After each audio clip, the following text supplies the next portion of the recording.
dad's dream to talk about his favorite team with the son of digging the stats. Come and join us, nerding on the Dbacks. Hello, welcome to Nerding on the Dbacks. That's right, the best And only father-son baseball show. in America. Because I don't think they got this in Nigeria. Yep. Yeah. Probably not. Yeah. Yeah. So how you? Maybe.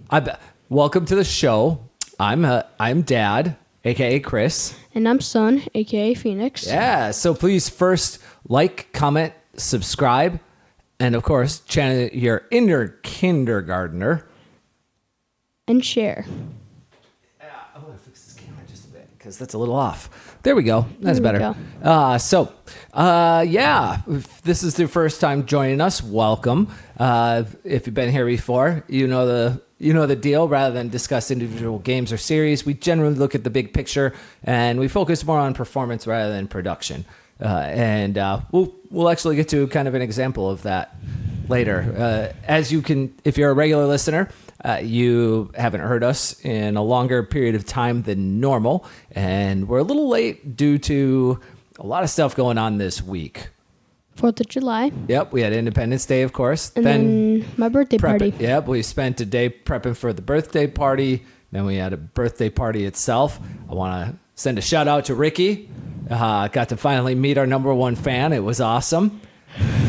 Appreciate you, Ricky. Spread the good word.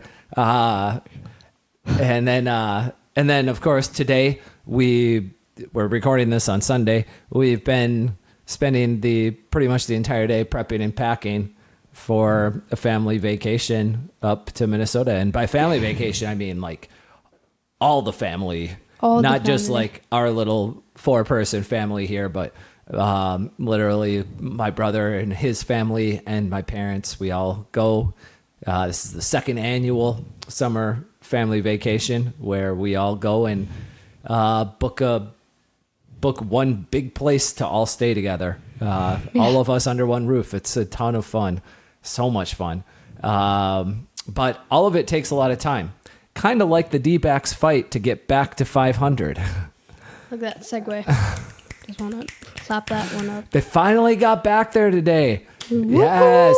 Again, we're recording this Sunday evening, if you will, after the D-backs beat the Padres, won their third straight series. They went 4-2 on the road, on their road trip versus the Dodgers and Padres, which is huge. Yeah. Huge.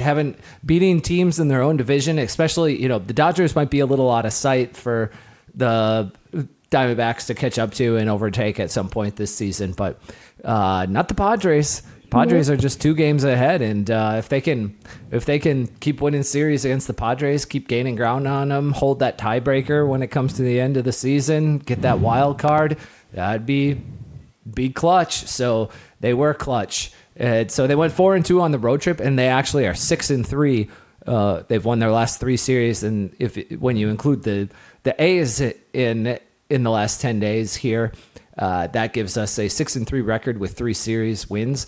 And to tell us a little bit about how we got those series wins and why we didn't sweep, we're going to discuss Phoenix's Who's hot and who's not. Yeah, that's right. We got a segment. So, of course, we're going to start with the who's hot.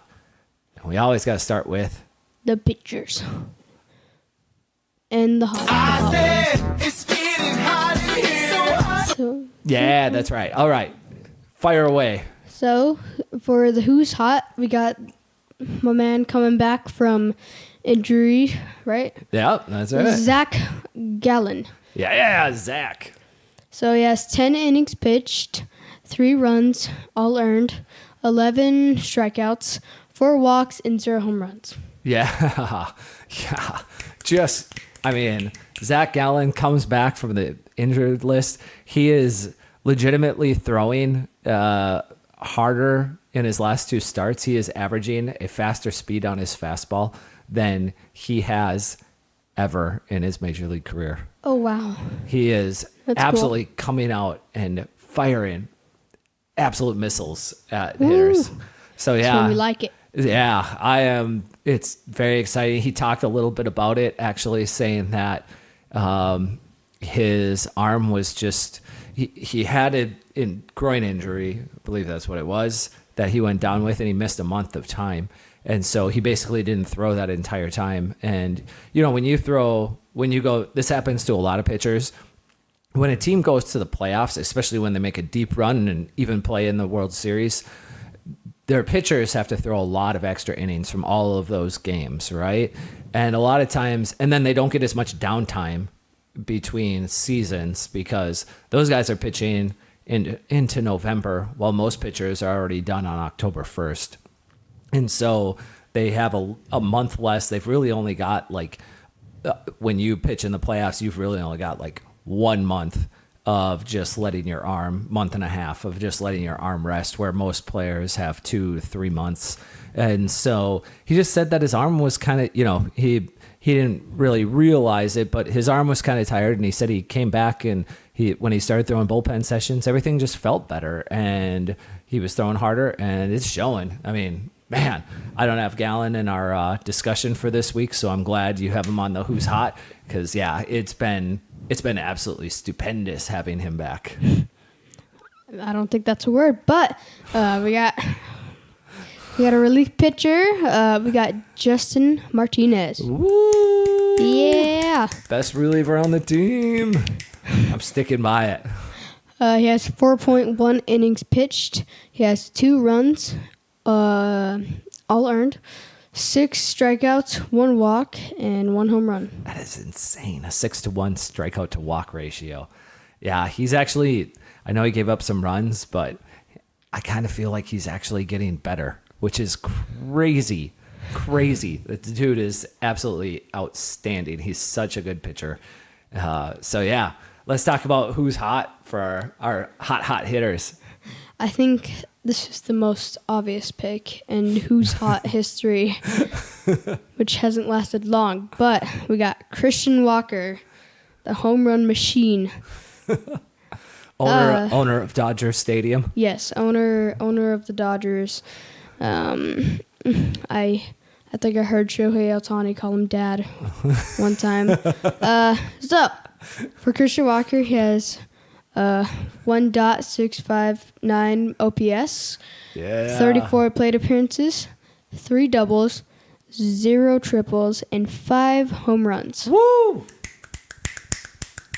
Yes.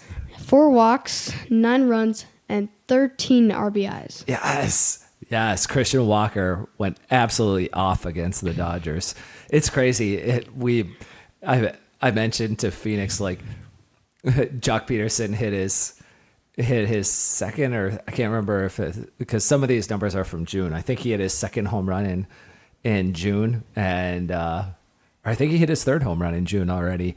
And I'm like, but it doesn't matter because Christian Walker has already got, or July, I should say. Christian Walker's already got 5. There's no way I'm going to win that prediction with the lead that Christian Walker has built up. If Jock hits 5 home runs and any player hits 5 home runs in a 2-week stretch, that's a hell of a 2-week stretch. And Christian Walker did it in 3 days. So, well, speaking of Jock, he's also on the Who's Hot list. Yeah. So, he has his OPS is 1.141, 23 plate appearances, 0 doubles, 0 triples, and 3 home runs, 3 walks, 5 runs, and 4 RBIs. Yeah, I really. Jock had kind of a slow June, which is nuts. He still was an above average hitter, and it was his worst month of the season. And then he comes into July and he just goes flying right off again, like the Jock Peterson we saw in April and May. So that's been really great. I mean, a lot of the Dbacks hitters have gone absolutely bananas over the past week, and that's been terrific to see. So yeah, those are our hitters for the month. So that leads us to the reason that we didn't sweep everybody, right? Our ice babies. Ice babies. Ice baby. Yeah. All right. Who do we got on the ice babies? So for the starting pitcher, we got Slade Cecconi as our ice baby pitcher. Starting pitcher. And yeah, starting pitcher. He has 4.2 innings pitched, 5 runs all earned, 2 strikeouts, 1 walk, and 0 home runs. Yeah. Slade came crashing back to earth. We're actually going to talk a little bit more about Slade, but man, that was an ugly start from him. Very un-Slade Cecconi like. Yeah. And next we got a relief pitcher. We got Paul Sewald as the ice relief pitcher. Yeah. He has 2.2 innings pitched, 5 runs all earned, 5 strikeouts, 1 walk, and 2 home runs. Yeah. And here's the kind of the worst part about it is it wasn't just those numbers. It's also that I believe he blew at least 1 save, maybe 2 saves in that period of time. And so, yeah, that part's a little rough. We had it wasn't his best run. He still had it. I mean, he's been terrific all season, kind of like Justin Martinez. I'm not worried about Paul Sewald getting off of the ice babies list, ice pitchers list. He can do it. But yeah, we got this, Paul, in the bag. Slade, I'm coming for you in about 10 minutes. Paul would never be a good goalie. He blew 2 saves. He blew 2 saves. I think it was 2. I think he blew 2 saves in the past week. Like I said, I should really be a little more prepared for these your lists of who's hot, who's not. But yeah. So for the ice hitters, we got Corbin Carroll. I think back again. Yeah, back again. Man. Back again. So for those of you listening out there, we recorded this on Sunday afternoon, and these numbers don't include today's game. So Carroll hit a home run today, which obviously is going to lead off the game, literally first batter of the game. And so, yeah, these numbers are going to be a lot better. In fact, I'm going to go out on a limb and say he probably already pulled himself off of the ice hitter list, but he's here for now. So yeah, he didn't need any encouragement for us. Good job, Corbin. You're a self-motivated man. Yeah. So his OPS is 502, and he has 32 plate appearances, 3 doubles, 0 triples, 0 home runs, 2 walks, 7 runs, 0 RBIs, and 1 steal. I like your 7 runs.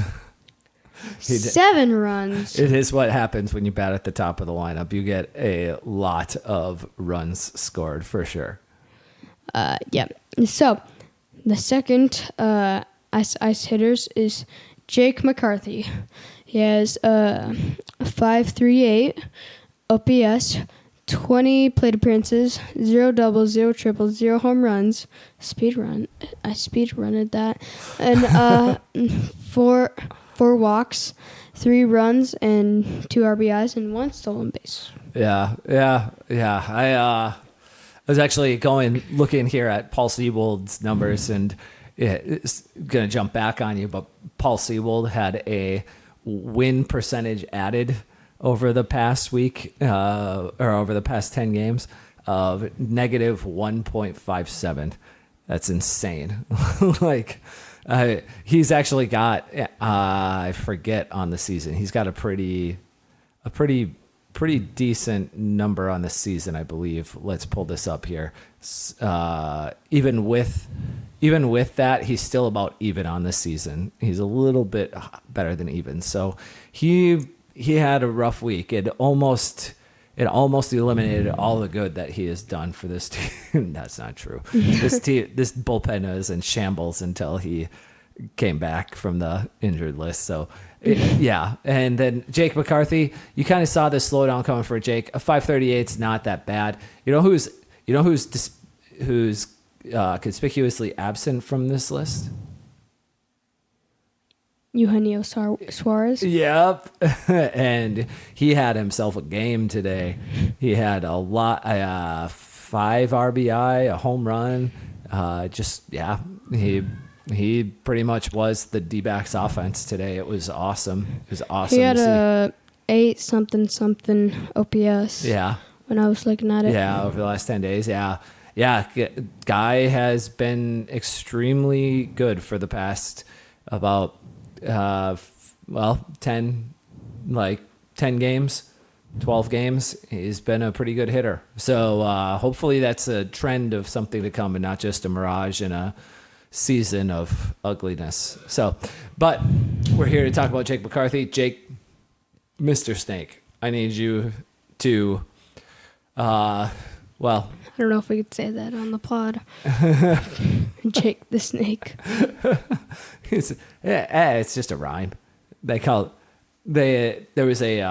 ironically, there was a Cardinals quarterback. This was a long time ago before you were born, who was named Jake Plummer, and they all called him Jake the Snake.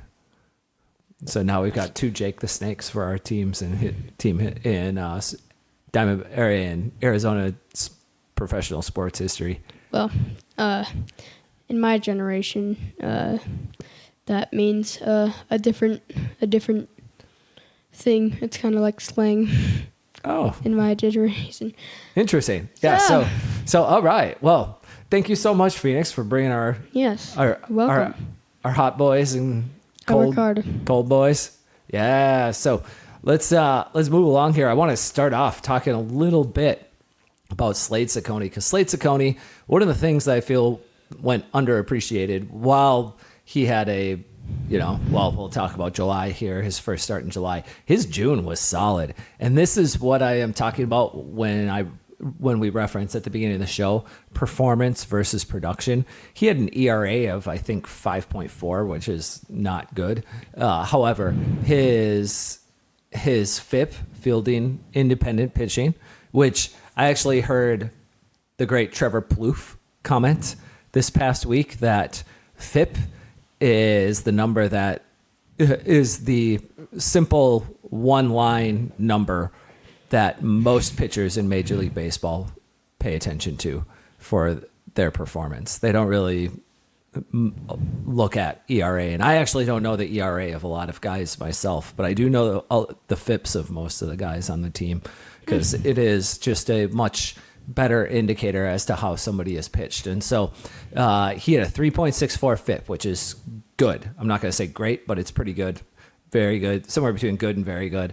And he had 9.36 strikeouts per 9 innings, which is really good.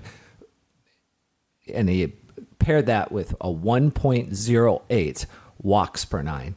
That gives him an 8.67 strikeouts per 9, or strikeouts to walk ratio. 8.67. That's absurdly incredible. Like, basically, relief pitchers kind of shoot for like a 2-to-1 ratio. And if you're at like a 3-to-1 ratio for a pitcher, you're probably a pretty goodish pitcher. If you've got like a 4 to 5-to-1, you're a really good pitcher. You're probably have a shot at an all-star team. Whereas if you're rocking an 8-to-1, now he's only done this for 1 month, so these are not his numbers for the season. But June was a really big turnaround for him, and his ERA, he kind of got bamboozled. Yeah, by a BABIP, which, if you recall, BABIP. I'm batting average. I'm thinking of a BABIP just beating up Slade Cecconi. It really did. BABIP beat up Slade Cecconi. He kind of got jumped in the alley by BABIP, and it to the tune of a 408, which is unsustainable. Like a BABIP, most pitchers and hitters for the most part, like 95% of pitchers and hitters have a BABIP of their own. Like, they either have a BABIP as a hitter, or pitchers have a BABIP against of about 305. 305, 310, somewhere in there. And so that he had a BABIP of 408 is just kind of there's no way that's going to like hold through an entire season. Because of that BABIP, he may not get his BABIP for this season down under 350 because that's a really big number, but he might be able to. And so his ERA, which is also his production, didn't match the performance. He was, I would say, in the month of June, he was absolutely the best starting pitcher the Diamondbacks had taking the mound to start a game. And so that part's awesome to see. Unfortunately, it probably says more about the Diamondbacks than it does about Cecconi. I should say it probably says more about the Diamondbacks' state of the starting rotation than it does about Slade himself. Slade was good, don't get me wrong. That's still probably like fourth starter kind of numbers, but that's a big improvement, and maybe even third starter kind of numbers, but it's still a good improvement. Huge or good? Huge or good? Good. Good. Yes, good. So it's good to see him turn in 6 starts in a row with those kinds of numbers. Now, the problem is after he turned in those 6 starts in a row that were really good, he went and threw an absolute clunker in there, which we talked about. Yep.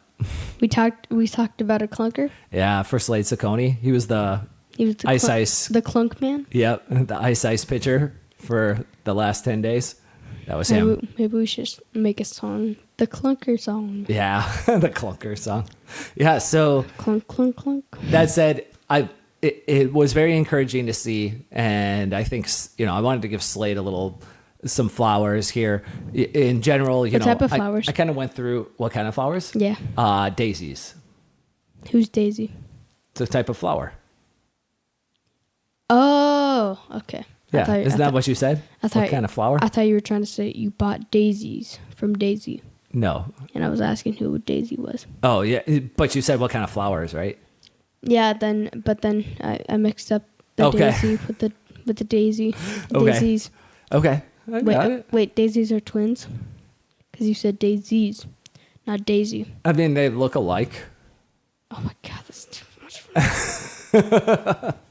Yeah, so I kind of went back. I just wanted to throw out, seeing what Slade had done for June, some of the top performers for the team in general on the relief pitching side. We talked about one already.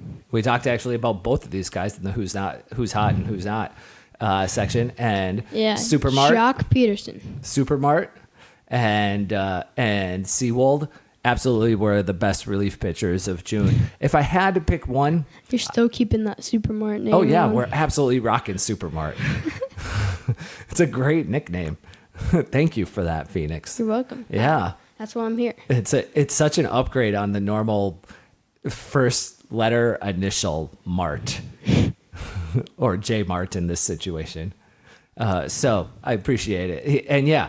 So if I could only pick one, I would go with Super Marte. The only downside to Super Marte, and this isn't really something he could control for, is Lovolo uses them in super low leverage, not super low leverage, but like lower than average leverage situations. It's pretty much like Mantiply, Ginkle, Thompson, Seawold, and he's more like on the level of Bryce Jarvis for the leverage index when he comes into games, and that's not awesome. I don't understand why he's not getting used like a clear number one bullpen guy, because that's what he is. Like, he is the man out there. I know Seawold is the closer, but the closer is often not the best pitcher on the team, and that's the case with this D-backs bullpen. So Super Marte's the man. On the hitter side, Marte had just another banging ridiculous month. He had a 192 OPS plus, pretty sick. Gurriel played a nice solid sidekick. Wanted to throw that in there. Of course he did. Yeah, he was terrific. He also, after the ugly May that he put up, his June was right back to being great. He went on one of those nice, not like a super hot streak, but like a hot streak, just kind of a good hot streak for like the last 2 weeks and change. He's been getting lots and lots of hits. So that's been super fun to watch. If you didn't hear, the D-backs did get down early. So if remember when we had our last kind of recap show, right? Yeah. And we talked about how the D-backs were 1-37 when down by 2 runs or more. Yeah. Well, they got down by 3 runs versus the Dodgers in one of those games, and I want to say, and they came back and they won that game. And I made the comment to you that I think it's because usually when they get down and they're trailing, right? They're down by more than 2 runs or more. And so D-backs, and most teams do this, but Lovello, this is not a shot at Lovello by any means. Every manager manages their bullpen in the same way. Basically, when you're down by 2 or more runs, you're bringing in the D-listers from the bullpen. Yeah. You're bringing in the guys who struggle to make outs because you just don't want to burn your good pitchers when you're unlikely to win that game. And so in this instance, the D-backs got down 3-1 or 4-1 in the first inning. Oh, yeah. I remember watching the condensed game. Yeah. And so that poor child. Yeah. Is that game? I think it was that game. Oh, yeah. The poor, if you guys don't know what we're talking about, there was like some, 8-year-old kid in the stands probably. And he was surrounded by adults on this Ohtani home run hit. And it was coming right at him, and all the adults just like came and were crowding around trying to catch the Ohtani home run, and somehow every single one of these kids, this kid can't see anything except for just hands up in the air, and every single one of those people missed the ball, and it hits the kid right in the face.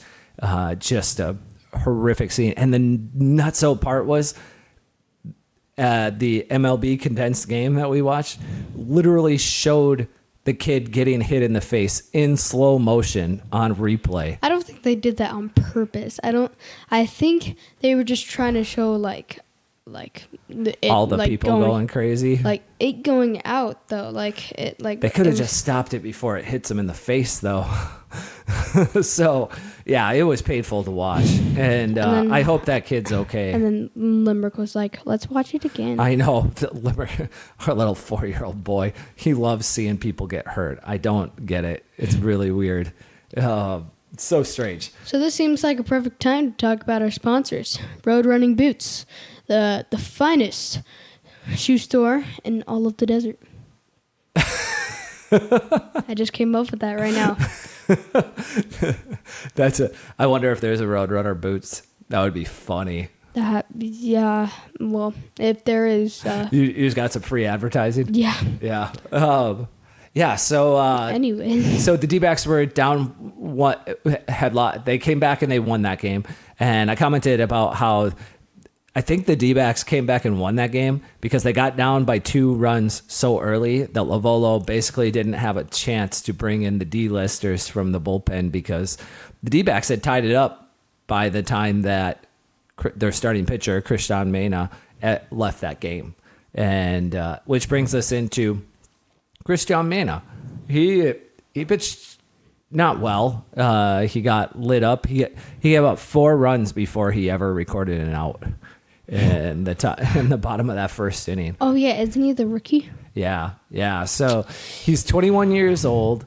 This seems like a good time to bring this up. He's 21 years old and he's at AAA. I don't know exactly what the age of AAA players are, but I would guess he's probably somewhere around 4 or 5 years younger than the guys that he's playing against, which is impressive. Like 21-year-olds at AAA are pretty rare. Usually they're going to be, especially if they're pitchers. If they're 21 and they're at AAA, it means they probably got a pretty good future ahead of them. And so he kind of reminds me a lot, not a lot, but he kind of reminds me of Simeon Woods Richardson, who's a pitcher for the Twins. And I bring this up because, right. Rainbow. He was just on the TV earlier today before we flipped it over the D-backs game. His name goes like this. It is pretty much cheek to cheek. You're never getting to that pot of gold. No, yeah. So he's got a long last name on the back of the jersey, and so Woods Richardson at 21 years old was at AAA, and he dominated like Mena. The story is almost the same. They both dominated their first 8 to 10 starts of AAA ball. And then I don't know. I know this is the case with Woods Richardson. I don't know if it's the case with Mena, but I would guess so.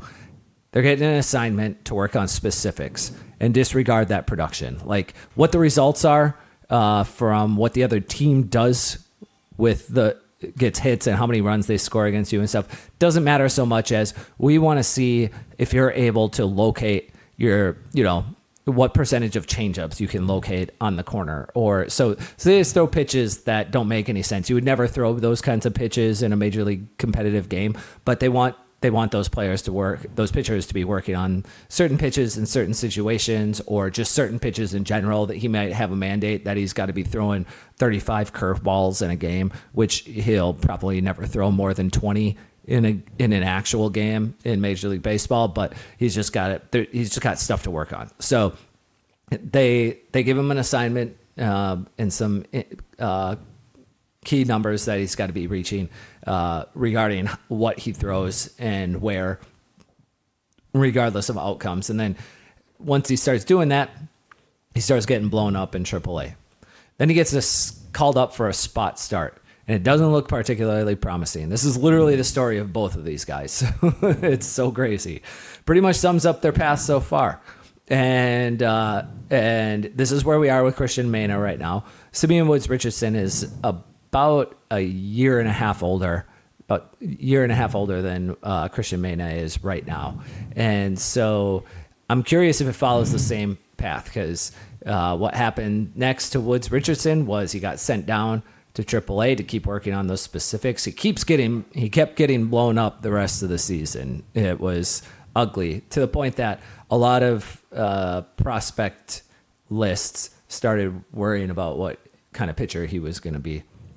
And then he finally got a call up for an extended look about a year and a half later. And Woods Richardson looks, I'm not going to say dominant, but like a very good pitcher right now in Major League Baseball. And so I'm hoping Christian Mena follows that path. He probably wouldn't have gotten called up for the D-backs if it wasn't for just injuries on the team, with Montgomery going down, and they needed starts. They needed somebody to start a game for them. And it looks like he's probably already getting sent down. He hasn't officially, I don't believe he's officially been optioned back to AAA yet, but the D-backs called up another starting pitcher already, and presumably he's going to start in a couple of days.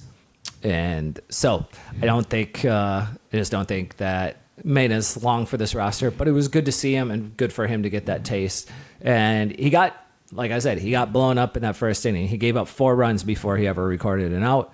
And then he got 9 outs straight. He didn't give up another run the rest of his start. So he pitched well after that. Yeah. So Christian Mena, and then I also thought this was fun. So there's a game here against the Dodgers where I can't remember his name off the top of my head. Why am I struggling with this? Dave Roberts, the manager for the Dodgers. The D-backs had Corbin Carroll up to bat, right? It was a pretty clutch situation. And so I forget exactly the base state, but they get 2 strikes. The pitcher that's on the mound gets 2 strikes. He's a right-handed pitcher. He gets 2 strikes on Corbin Carroll. And Dave Roberts comes out to the mound and gets a new pitcher to come in and gets a lefty. And Carroll had to face this new pitcher with 2 strikes already on him, and he struck him out on the very next pitch, on his very first pitch. And I think that's amazing game theory. I'm actually surprised that managers don't change their pitchers out more often mid at bat. and they usually do it mid in between batters rather than mid batter. And more, Lavolo had said after the game he'd never seen that before, which kind of blows my mind. But I guess this is something that it's a strategy. It's a strategy that gets talked about. It's a strategy that gets used in the college game. And I'm not going to say often, but enough that a lot of teams do take advantage of it. A lot of game theory concepts start in college. A lot of training, like weighted ball training, weighted bat training, a lot of the stuff that major league teams have adopted and used got started in college, because you don't want to start something new. If you're a major league team and you introduce weighted ball training to your team and it's never been tried anywhere else before, and you're the first one to experiment with it, and you tire all your pitchers out or they all get hurt, you have no idea what weighted ball training is necessarily, how it's actually going to play out in reality. Yeah. And so you don't want to take those risks of doing things like that when you're talking about millions of dollars on the line and having to win championships and all of that. So a lot of this stuff gets tested out at the college level first, because those guys are amateurs. Most of them don't necessarily have a professional baseball career waiting ahead of them. And so you're looking for any edge that you can to win more ball games in college. And so, you don't need to worry about losing, as long as your failure is often accepted, as long as you are trying to be innovative and looking for those edges.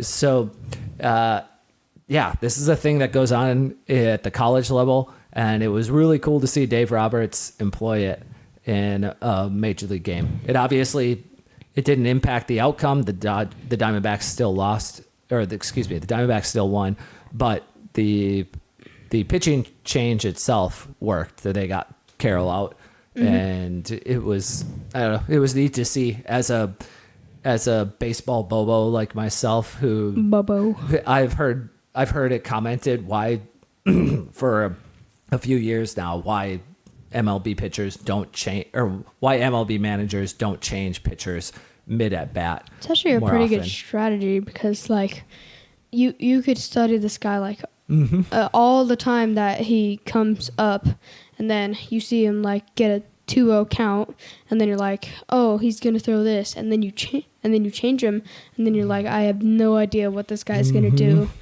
Yep, or an 0-2 count, or just any count, just going mid at bat. But especially with 2 strikes, you're absolutely correct. That's exactly why you do it, because your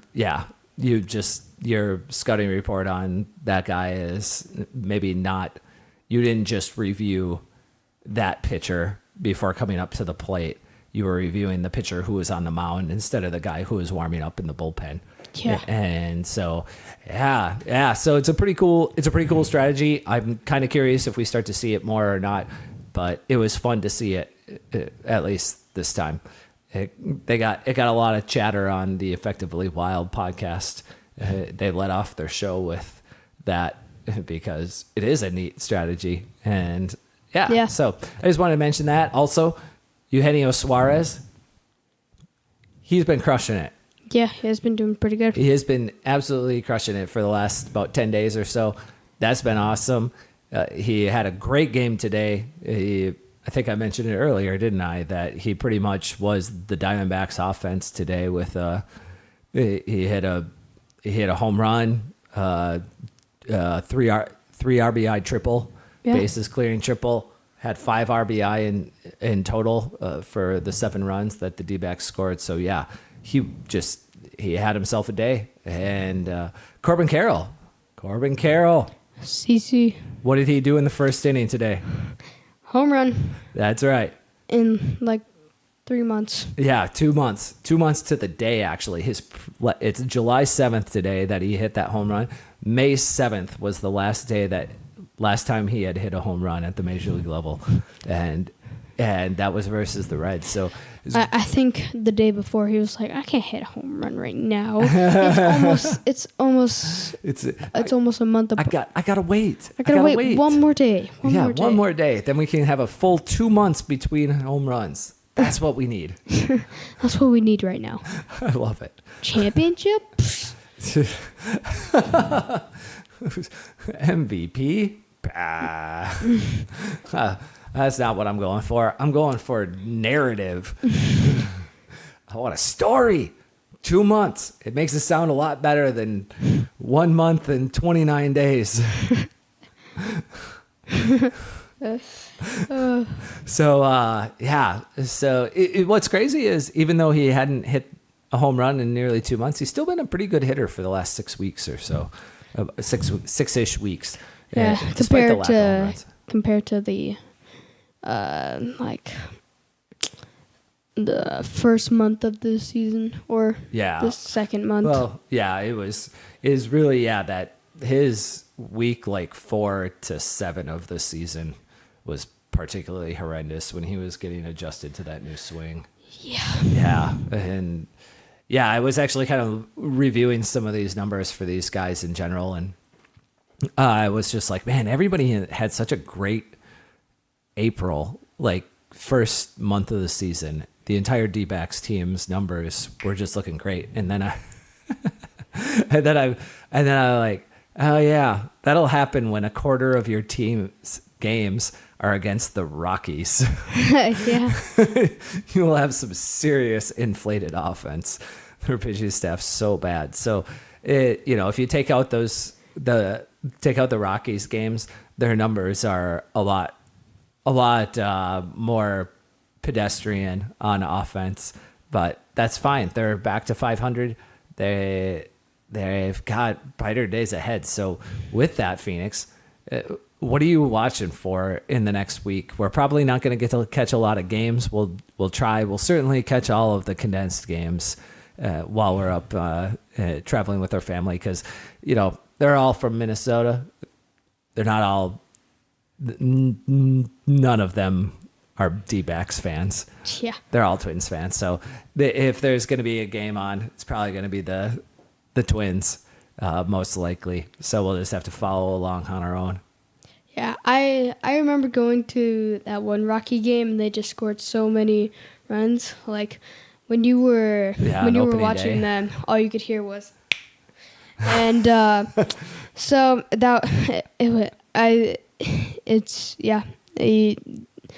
that's why they had such a good week, and then they had a rough June.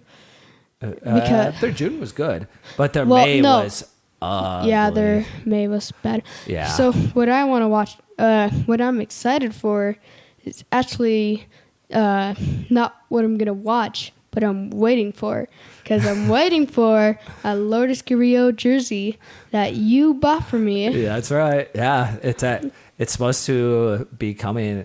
I didn't know this about jerseys so much. I don't know how many of you. I'm not a big jersey guy necessarily, and so if you want to buy a Corbin Carroll jersey or a Christian Walker jersey, maybe even a Moreno jersey or a Marte jersey, a Zach Gallen jersey, those are pretty readily available. Maybe not in all sizes all the time, but you can just go and kind of pick them up anytime you want. If you're pretty much trying to buy a jersey for any other player on the team, you have to get them custom ordered. I had no idea because they can't just go making a bunch of Perdomo jerseys or a bunch of Jake McCarthy jerseys or a bunch of even Lourdes Gurriel jerseys, because there just aren't so many fans of those players that they're going to be able to sell the jerseys. Right here. And so yeah, you just like have to go and get them custom made basically. I mean, you go through and you tell them what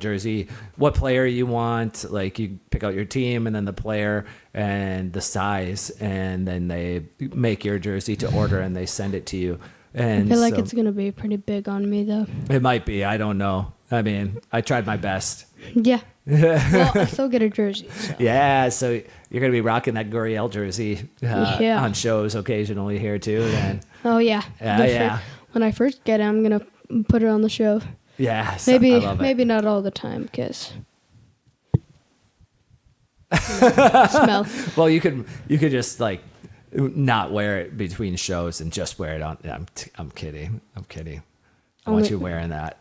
Only when it smells. Yeah, I want you wearing that thing out.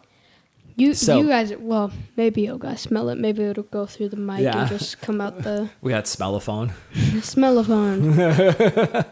Just hold your go. Put your nose up to your speaker and take a deep whiff. Yeah, there you go. What's that smell like? Cookies. That was a weird segment. Well, why not? Weird bit.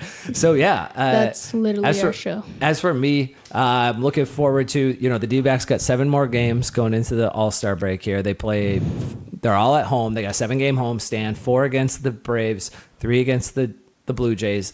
I really, really am hoping that they can have a winning record over these next few games. They go into the All-Star break with a 1 game over 500. And the thing that could really spur that to happen is I want to see Slade Cecconi get back on track and continue his June performance. Because if he could do that, I believe Slade has 2 starts before the All-Star break in those 7 games. And if he can get back to his June ways, that could be an easy couple more wins for the D-backs here in the next week. So Come on, Slade. Do it. yeah. So with that, please, again, like, comment, subscribe, rate, review, channel your inner kindergartner, and Share. thank you, Ace. and with that, let's give you a little bye and hang around for what's up next. Ooh, I cannot wait. Peace. Yearning.